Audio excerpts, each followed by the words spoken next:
परे आया परदेस में ॿियो जानी आहे जुदा ओ परे आया परदेस में ॿियो जानी यार जुदा करे खैर खुदा माजिद शाह महबूब ॾे भाई सनन हिकु आशिक़ परदेस में ॿियो हुन खां जानी जुदा जंहिंजे ख़ातिर पंहिंजो मुल्क छॾे उन महबूब जे ख़ातिर आयो महबूब जुदाई करे वियो आशिक़ ॾिसी रोई दोस्तनि खे केतिरे सां छा पियो ॿुधाए हिकु वतन परे ॿियो जानी जुदा ओ कीअं न हयाती बार थे हिकु वतन परे ॿियो जानी जुदा ओ कीअं न हयाती बार थे तूं कान पुछो ही मुंहिंजो किसो न तो दिल भर जो दीदार थे हिकु वतन परे ॿियो जानी जुदा ओ कीअं न हयाती बार थे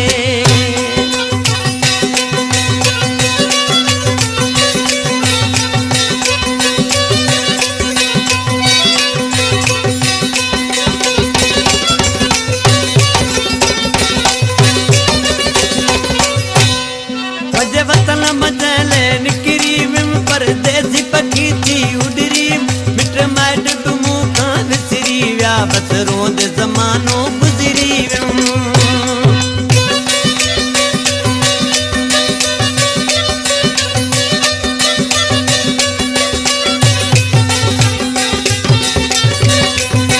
पंहिंजे वतन मजले निकिरी वियमि परदेसी पखी थी उडरी मिट माइट बि मूं खां विसरी विया बस रोंद ज़मानो गुज़री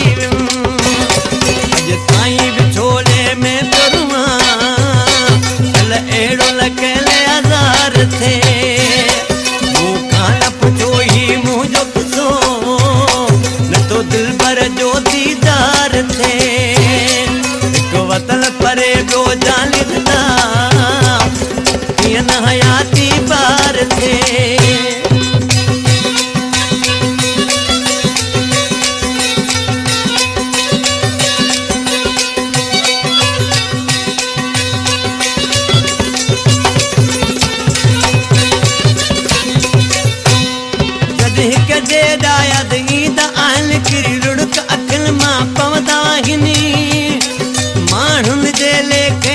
चरियो गिण हालत मुदा भी दवागनी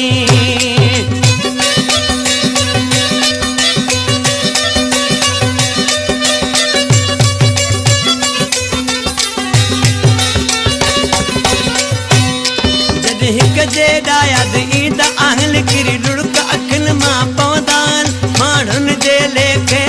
चरियो गिण हालत मुदा भी दवागनी कईया बेकदरे दुश्मन ते न बीवार थे मूं खां न पुछो ही मुंहिंजो किसो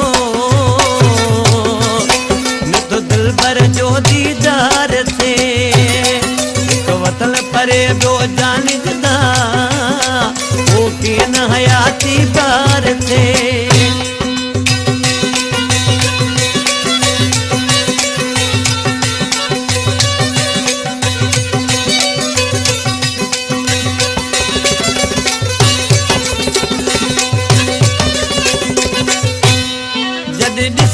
गोठ जे माण्हूअ खे चिंबिड़ी पवंदो सुञाणूअ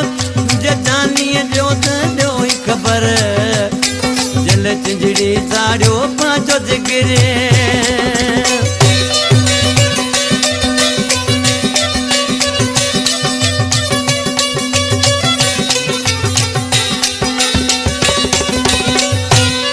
जॾहिं ॾिसंदो गोठ जे माण्हूअ खे चिंबिड़ी पवंदो सुञाणूअ खे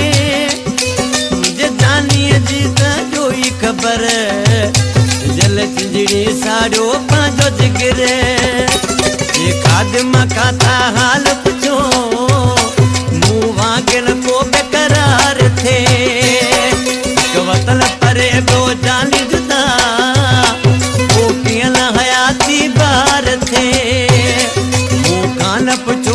मुंहिंजो किसो न तो दिल पर जो दीदार थे हिकु वतन परे ॿियो जान